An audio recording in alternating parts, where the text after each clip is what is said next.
Assalamualaikum rekan Haba. Hari ini di studio kita Haba Podcast telah hadir narasumber kita Bang Alfian sebagai koordinator masyarakat transparansi Aceh atau MATA. Dari beliau nantinya kita akan bincang-bincang selama beberapa menit ke depan terkait anggaran dan bunyi dari visi misi dikaitkan bunyi visi misi oleh dua pasangan calon gubernur dan wakil gubernur Aceh yang sudah resmi mendapat nomor urut dalam Pilkada 2024. Terima kasih Bang Alfian sudah sampai di studio Sama Sama-sama. Podcast. Nah, ini Bang Alfian ya, Mata sebagai sebuah lembaga yang konsen pada kebijakan publik dan anggaran, apa sudah tahu soal visi misi yang diajukan oleh dua calon ini ya, untuk pilkada? Sudah Ya, mendapatkannya maksudnya kita. jadi dari setelah IP menetapkan menurut kemarin visi misi dua calon gubernur kita itu kan tersebar ya, termasuk di web KIP sendiri. Jadi visi misi itu saya sekilas sudah membacanya, ya sudah membaca visi misi itu dan ya artinya itu bisa menjadi bahan diskusi juga, terutama bagi Hmm. publik ataupun bagi para pemilih ataupun rakyat Aceh untuk melihat visi misi. Karena itu adalah gagasan ya, ide yang akan dituangkan kalau seandainya terpilih nanti 5 tahun ke depan. Ya barometer untuk bekerja nantinya Iya ya. benar. Kalau untuk misi dari Pak Bustami sendiri sebagai nomor urut satu ya, karena Bustami Fadil ya, itu kan ada 6 poin kalau nggak salah yang tersiar di websitenya KPU. Karena kita dapatnya di situ, kemudian ada pasangan Mujakir Manaf dan Fadlullah itu ada 7 poin kalau nggak salah. Nah, dari mungkin abang sendiri sudah membaca itu beberapa poin itu. Kemudian ketika dengan anggaran yang sudah disahkan 11 triliun kalau nggak salah ya, itu kira bagaimana merealisasikan kemudian dari visi misi yang mereka bawa ini? Ya, yang pertama saya mungkin coba menjelaskan dulu ya soal visi apa, misi apa. Nah, kalau Hmm. visi ini kan apa namanya, goal terakhir ya. Jadi untuk mencapai goal itu apa-apa saja yang harus dilakukan itu masuk dalam misi ya. Hmm. Makanya misi ini lebih banyak. Kalau visi dia cuma satu Cuma ya. satu ya. Nah artinya yang pertama kita berharap ya para calon gubernur dan wakil gubernur bicara soal realistis ya. Realistis artinya eh, kita punya anggaran yang tersedia hari ini. Kalau dalam proses anggaran yang sudah baru saja dilakukan oleh eksekutif dan legislatif oleh pemerintah Aceh itu ada 11 ya, Hmm. 11,070 triliun ya. Triliun. Hmm. Jadi itu anggarannya. Nah, kita juga belum tahu apakah ini anggaran ini tersedia secara detail yang sudah disebutkan ini, ya, 11 triliun ini. Nah, satu sisi juga soal OSUS kita kan, karena kita selama ini ketergantungan kepada OSUS, itu terus berkurang dan posisi sekarang 1%. Nah, misi ini kan mimpi sebenarnya, Mimpi. ya, keinginan ya, harapan, Hmm. dan saya pikir juga semua publik Aceh hari ini juga punya harapan besar ya kepada calonnya masing-masing. Nah, walaupun kita punya kalau kita lihat review ke belakang, misi ini banyak sekali yang tidak tercover, ya, tidak tercover. Ya ini dipengaruhi oleh berbagai macam faktor ya, terutama Hmm. dari sisi kepemimpinan gubernur yang sudah terpilih sebelumnya. Nah, realistis maksud saya ini adalah visi dengan visi dan misi ini juga akan dituangkan dalam RPJM ya, karena RPJM. RPJM sudah dirancang, kebetulan pada saat itu Mata juga terlibat penuh dalam proses ini, dan ini akan disesuaikan dengan visi misi gubernur terpilih. Nah, kalau kita lihat dengan kondisi sekarang, artinya pemimpin yang terpilih nanti, ya, itu banyak hal yang harus dia lakukan, ya, karena kan semua visi misi ini kan butuh anggaran ya, Butuh anggaran anggaran. besar ya, apalagi konteks Aceh dengan kondisi hari ini kita juga sama-sama tahu secara fiskal kita juga tidak sehat, baik itu di level provinsi maupun di level kabupaten kota di Aceh. Hmm. Nah, artinya perlu berpikir ya, berpikir perlu bekerja keras. Artinya otak ini harus berpikir kalau nanti siapapun yang terpilih. Artinya untuk menuangkan visi misi ini. Jadi kalau dulu misalnya kita bicara, oh ini APBN, saya pikir soal APBN juga, soal fiskal juga dalam kondisi tidak sehat-sehat juga. Ya, karena banyak sekali itu adalah sumber statusnya utang. Hmm. Nah, dan pengalaman-pengalaman sebelumnya juga dalam konteks Aceh, termasuk PON misalnya, kontribusi APBN yang juga sama sekali tidak seimbang. Nah, artinya eh, soal realistis ini sebenarnya yang harus di apa yang dikemukakan ya, karena kalau kita lihat visi misi para calon ini kan masih sangat umum ya, Umum, umum. secara misinya masih sangat Belum umum, terperinci ya. belum terperinci. Nah, ini saya pikir gagasan ini harus dituangkan baik itu dalam eh, ya artinya para calon saya pikir harus harus merincikan ini dan ini juga bagian dari kampanye mereka kan bahan kampanye, Hmm. tapi harus realistis. Harus realistis. Pertanyaan sebenarnya ini bukan di luar dari soal mimpi ya, mimpi yang kita bilang tadi.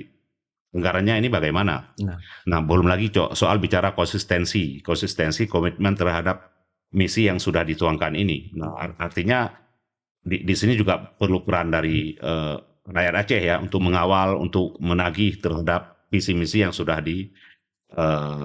dikampanyekan hari ini. ya, tapi kan sering juga ya, Bang Alfian ya, masyarakat kita itu terjebak oleh janji-janji yang mungkin tidak sanggup sebenarnya dengan anggaran kita gitu. Tapi itu I- ngedukasi ke masyarakat itu kemudian Ya, yang harus ya perlukan. makanya saya pikir kan dalam istilah pemilu itu ada politik cerdas ya, dan itu adalah kewenangannya dari KIP, kewenangannya dari Panwasli Aceh, Hmm. bagaimana membangun pendidikan itu lebih cerdas, terutama para pemilih ya.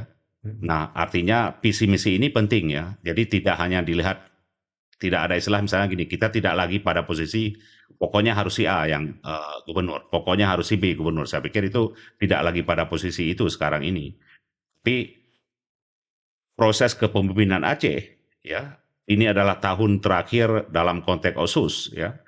Eh, tahun terakhir kepemimpinan ya, ini adalah klimaks kalau menurut saya ya. Hmm. Klimaks artinya siapapun yang terpilih ini memang harus memutar otak secara keras bagaimana mengimbangi ketika pasca OSUS selesai.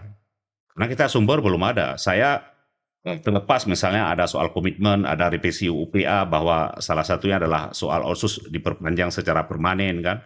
Nah, ini kan belum belum apa baru Belum keinginan ya, belum final ya. belum final ya. Karena kita juga tidak jangan lupa pengalaman dari Papua ya kan. Papua diperpanjang 20 tahun tapi butuh ada konsekuensi yang juga besar. Makanya eh, kenapa saya bilang pemimpin ke depan yang terpilih ataupun gubernur Aceh ke depan itu harus memutar otak secara sehat untuk mengimbangi ini. Jadi kita kan tidak punya sumber ini, tidak punya sumber. Nah, artinya kalau kita bicara bahwa misalnya bagaimana meningkatkan PAD Aceh, karena PAD Aceh kan saya lihat secara trennya ya standar ya, 2 triliun itu saya, jadi nggak pernah naik ya. Hmm. Nah, artinya ini tidak efektif dilakukan selama ini. Dan walaupun kita tahu bahwa isu ini, pembicaraan ini bukan sedang dibicarakan, tapi jauh-jauh hari sebelumnya karena pada masa OSUS itu masih 2%. Nah, yang kedua, Aceh ini kan harus bicara soal investasi juga, ya. Jadi Aceh tidak akan maju ketika tidak bicara soal investasi karena apa? Aceh punya nilai yang kuat soal bicara soal investasi ini. Nah, artinya ini juga soal komitmen. Jadi pemimpin terpilih itu ya tidak lagi bicara dari sisi mindset bahwa saya jadi gubernur, saya akan kuasai Aceh, saya akan mengumpulkan pundi-pundi, saya akan apa namanya akan menguasai investasi dalam tanda kutip. Saya pikir tidak demikian, karena kalau misalnya kita masih memiliki mindset bahwa kita hanya untuk kita apa namanya dipilih sebagai gubernur saja, tapi tidak memutar otak untuk memikirkan ini, saya pikir siapapun yang terpilih nanti ini bagian orang Hmm. yang harus dipertanggungjawabkan dalam konteks tidak memajukan Aceh. Hmm. Tapi melihat dari anggaran pemerintahan lah ya, sebelumnya gitu, dengan jumlah anggaran kita yang mirip-mirip ya antara 11-12 kalau nggak salah tahun lalu. Ya Ya. kalau tahun lalu juga 11 ya, 11,3. 11,3 triliun ya. Artinya, anggaran kita besar, tapi kemudian tidak ada yang, tertinggal gitu, seperti tadi investasi. Eee, itu faktor apa sebenarnya? Ya, saya lihat ini kan soal kepemimpinan ya, karena kan mindset dan selama ini kepemimpinan di Aceh artinya tidak memikirkan bagaimana bicara soal keberlangsungan Aceh, tapi bicara soal ya selama 5 tahun sumbernya sudah ada, walaupun kekurangan di sana sini dianggap sudah cukup. Tapi bicara soal untuk bagaimana mengembangkan Aceh ke depan, untuk menjamin Aceh soal keberlangsungan hidup rakyat Aceh tanpa misalnya Ursus, kalau bicara kemungkinan terburuk misalnya kan, ini kan nggak pernah dipikirkan. Mhm. Salah satunya misalnya soal bagaimana mengembangkan pengembangan soal PAD kita. Bagaimana misalnya bicara soal investasi. Karena kan investasi kita kan sebenarnya sejak pemerintahan Aceh baru ya, pasca perjanjian damai di Helsinki, kita sudah bicara soal investasi. Sampai sekarang kita juga dari seluruh tiap-tiap kepemimpinan ini bicara soal investasi, termasuk datang ke luar negeri, tapi tidak ada komitmen. Saya pikir ini juga perlu dievaluasi. Nah, kalau tidak, saya pikir ini akhirnya ya jadi bagian dari cuma janji-janji kan. Jadi Mmm. publik cuma berasumsi, oh pemimpin saya datang ke Aceh ke luar negeri cuma jalan-jalan, foto, kirim ke daerah buat berita bahwa ada investasi AMO, tapi nggak pernah realisasi. Makanya saya bilang ini butuh butuh apa namanya tidak hanya gubernur ya, tapi butuh tim, butuh sistem birokrasi yang kuat eh, untuk memikirkan Aceh ke depan. Jadi kalau mindset kita hari ini, saya pikir saya nggak bisa yakin ya Aceh akan lebih maju dengan kondisi mindset birokrasi kita hari ini. Salah satunya apa mindsetnya? Ya mereka nggak mau berbuat lebih. Dan ketika mental mereka ya mental pekerja, ada dikasih uang saya bekerja, kalau nggak bekerja, nggak ada uang saya nggak akan kerja. Saya pikir mental-mental ini juga harus bagaimana harus dihilangkan. Kalau Mhm. bicara soal visi Aceh ke depan yang lebih bagus. Iya.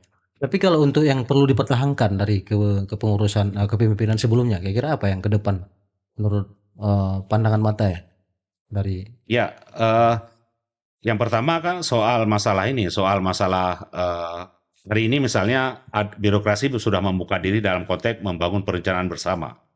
Jadi ada proses perlibatan seluruh stakeholder. Saya pikir itu menjadi lebih penting kan. Nah, yang kedua apa namanya investasi yang sudah ada misalnya itu saya pikir harus dipertahankan ya, harus dipertahankan. Akan tetapi investasi ini perlu dievaluasi. Artinya seluruh investasi yang masuk ke Aceh itu harus benar-benar memang sesuai dengan kepatutan aturan. Jadi syarat jadi jangan kalau nggak memenuhi syarat, saya pikir jangan diloloskan. dan menempatkan orang yang tepat mungkin Ya, ya? ya harus menempatkan. Jadi kalau misalnya kita harus bicara membangun politik balas jasa, saya pikir ini juga sebuah modal kehancuran kita ke depan. Jadi harus bicara profesional. Mmm. Makanya saya sangat sederhana menilai bahwa ketika misalnya saya jadi tim sukses, seandainya saya jadi tim sukses, saya tidak boleh ada mindset saya ini untuk mencari uang. Tapi kalau saya mindset saya adalah untuk mencari uang, jadi saya sebagai perusahaan Aceh. Nah, selama ini begitu kejadiannya di Ya, Aceh saya seperti pikir itu? mindset itu harus dirubah. Harus dirubah. Kalau tidak, saya pikir ya pemimpin yang terpilih ini kan harus memberi keseimbangan kepada tim sukses ini, dan ini sangat berbahaya.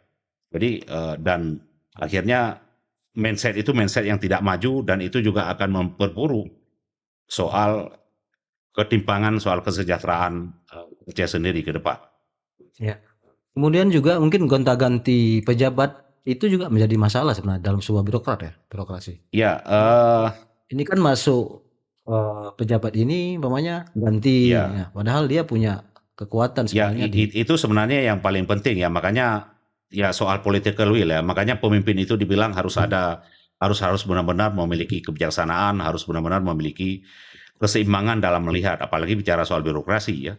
mhm, Jadi kalau di Aceh kan secara test case hari ini, kalau bagi saya melihat ya, tidak bicara soal lagi bahwa dia soal pengalaman atau tidak soal pemimpin. Itu yang harus kita ingat. mhm, Kenapa? Sejak Aceh damai, itu sudah berapa periode. Jadi semua orang sudah ada di sana, sudah berpengalaman. mhm, Jadi ya akhirnya hari ini Aceh juga begini kan. Jadi tidak ada yang bisa kita banggakan. Makanya yang paling penting adalah mindset kita. Jadi kalau memang di level birokrasi dia memang punya political will, punya integritas, memang dia benar-benar orang yang memang pekerja, tidak ada mindset bahwa hanya semata-mata bahwa berapa untuk saya dalam tanda kutip, saya pikir itu harus dipertahankan. Artinya kepala daerah yang terpilih nanti harus benar-benar mengidentifikasi orang-orang birokrasi semacam ini. Karena saya percaya juga tidak semua orang birokrasi ini jahat dalam tanda kutip ya. Tapi masih ada orang-orang yang memiliki kerja ikhlas ya, bagaimana untuk memajukan Aceh sesuai dengan porsi mereka masing-masing. Ya. Kalau kita di Aceh kita lihat juga begini, dalam sistem pemerintahan di Aceh yang kita lihat itu sering mengubah sebuah judul walaupun intinya sama. Contoh misalnya seperti dulu JKA Mas Irwandi, kemudian berubah menjadi JKRA, tapi pada bentuk yang sama. Kira-kira itu mempengaruhi juga ya dalam Ya, makanya kan kalau kita lihat kan juga. ini ada ya saya pikir jangan ada lagi lah misalnya balas dendam ya, baik itu dalam konteks birokrasi maupun dari sisi kebijakan. Karena akan lebih banyak orang korban, ada korban. Nah, itu kan pengalaman selama ini yang terjadi. Jadi ketika saya jadi kepala daerah, Mm-mm. saya babar habis ini orang. Dan mengubah nama Ya, kadang-kadang mengubah kebijakan. nama dan saya pikir pola-pola ini bukan pola-pola untuk menuju Aceh yang lebih sejahtera saya pikir. Mm. Jadi makanya kenapa misalnya pemimpin itu identik dengan mempersatukan. Saya pikir ini siapapun dia yang akan terpilih nanti, saya pikir visi itu yang harus utama yang harus dibangun. Mm. Jadi apalagi kita kan ada karakter sendiri juga kita kan. Orang Aceh ini soal kue ini, soal lembong ini saya pikir juga harus dihilangkan. Jadi kalau bicara untuk kemajuan ya, tapi kalau misalnya masih bicara kue, saya pikir ini orang-orang yang tidak menginginkan Aceh maju. Saya bisa klaim seperti itu. Ya. Kalau fasilitas publik mungkin pembangunan fasilitas publik yang mata lihat sekarang, yang paling penting itu apa? Itu ada beberapa rumah sakit regional misalnya. Ya, Apakah itu menjadi eh utama atau bagaimana? pelayanan publik itu sebenarnya kan kebutuhan paling mendasar ada soal rumah sakit ya, soal pendidikan, soal ekonomi kalau di Aceh kan. Udah itu termasuk infrastruktur penunjang ekonomi misalnya. Dan ini sebenarnya yang paling mendesak. Saya tidak bicara muluk-muluk ya, saya tidak bicara eh, ya apa yang misalnya yang visi misi para calon gubernur yang sudah sampaikan ya, karena itu adalah mimpi, siapapun boleh bermimpi, tapi yang perlu diperhatikan bahwa ada masalah dasar yang kita belum lengkap dan itu perlu kita prioritaskan. Nah, jadi eh, soal kesehatan kita kan oke, secara manajemen dalam hal kebijakan adanya JKA misalnya ya. Tapi kalau dalam hal bagaimana soal untuk memudahkan layanan, ini kan kita belum selesai. Mm. Makanya kemarin itu kan ada kebijakan supaya jangan menumpuk pasien seluruh Aceh karena kita juga Aceh wilayah luas, Mm. ada 23 kabupaten kota ke Banda Aceh sehingga ada dibuat rumah sakit regional. Salah satu yang harus diprioritaskan, difokuskan oleh kepala daerah nanti saya pikir ini harus diberi jaminan kapan akan selesai. Tapi dengan anggaran yang ada. Ya, saya Oke, pikir ya dengan ya makanya ini kepala daerah harus memikirkan ya sumber-sumber pendanaannya. Saya pikir harus penting. Kalau bicara soal pendanaan dengan Aceh saja, saya pikir itu tidak akan tidak selesai. akan selesai. Artinya pengalaman di 2024 misalnya untuk kelanjutan rumah sakit regional contohnya ini tidak dibangun lagi kan, tidak punya anggaran. Ini baru diajukan kembali. Syukur-syukur itu juga disetujui oleh Mendagri di 2025. Ya. Ini kan tadi sudah dibahas soal 11 triliun ya anggaran kita ke depan. Dengan melihat tadi berbagai fasilitas yang mungkin mendesak di Aceh ini dan dengan pengalaman birokrasi selama ini, kira-kira 11 triliun itu ke depan akan kelihatan eh, lagi atau seperti semula, seperti Ya, kalau saya lihat kan gini, kebutuhan 11 triliun itu kan kita 8 triliun melihat itu adalah melihat Aceh hari ini, Bang. 8 triliun aja itu hampir sudah untuk belanja modal ya. Belanja modal dalam arti kata ini gaji semua di sana kan. Nah, cuman yang harus dibenahi salah satu oleh kepala daerah yang terpilih nanti yang paling penting, kita dulu rata-rata ketika 2% otsus itu APBA Aceh itu 17 triliun rata-rata ya. Mm-mm. Nah, dengan kondisi 1 triliun, 1% otsus, tunjangan birokrasi kita itu masih sama, insentifnya masih sama. Seharusnya kan beban kerja mereka udah sedikit. Ini nggak pernah diatur sampai sekarang. Jadi kalau kita lihat eh, apa namanya biaya operasional itu sama dengan posisi 17 triliun. Sebenarnya itu nggak boleh. Harus bicara efisiensi, harus bicara efektif ya. Tapi dan kita pernah mendiskusikan itu dengan pemerintah dan pernah mendorong itu, tapi kita lihat nggak ada respon. Nah, saya khawatir juga soal itu. Jadi, makanya saya bilang tadi, mindset birokrasi juga persoalan penting yang harus benar-benar Diubah. dibangun yang ideal ya. Jadi kalau tidak, anggaran Aceh ini juga banyak terserap ke sana. Jadi ini sama aja, apakah DPR ataupun eksekutif bagi saya sama aja.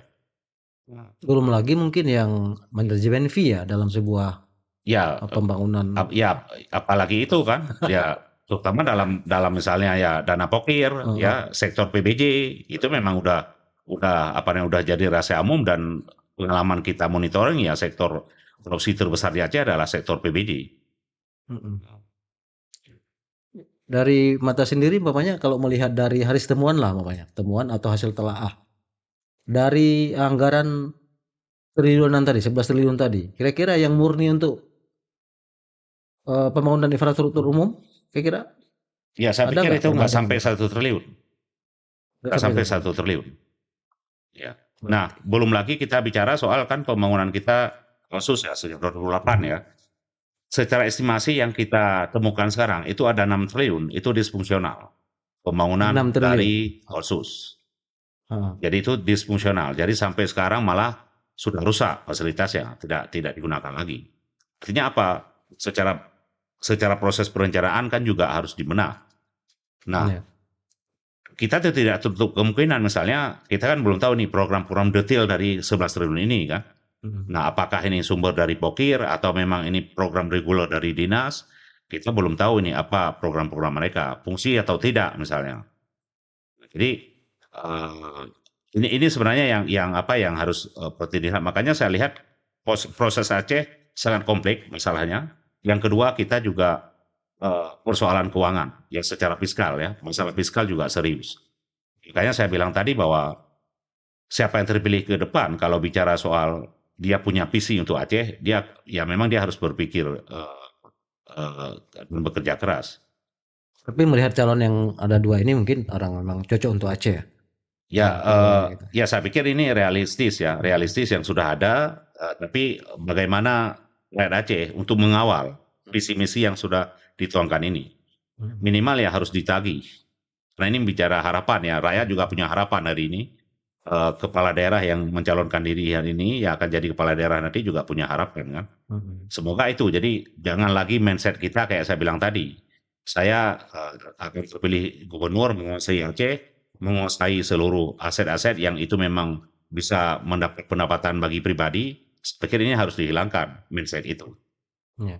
Cara Tapi kalau cara misalnya mindset itu tetap mhm. jalan, saya yang akan menilai bahwa ini adalah salah satu orang yang menghancurkan Aceh. Mhm. Cara Nah, masyarakat untuk bisa untuk itu bagaimana? ya saya Untuk pikir mendampingi gitu? masyarakat harus cerdas Mhm. ya. Jadi visi misi ini udah dilemparkan ke publik ya. Ini janji nanti dalam Ya, nah kampanye-kampanye nih. artinya ya masyarakat di Aceh hari sekarang kan banyak sekali komunitas-komunitas ya, komunitas-komunitas ada mahasiswa, ada pemuda ya, ada Mhm. juga perempuan dan itu termasuk di level kabupaten kota. Saya pikir visi misi ini dua visi misi yang para calon ini harus disimpan dan ini harus dikawal.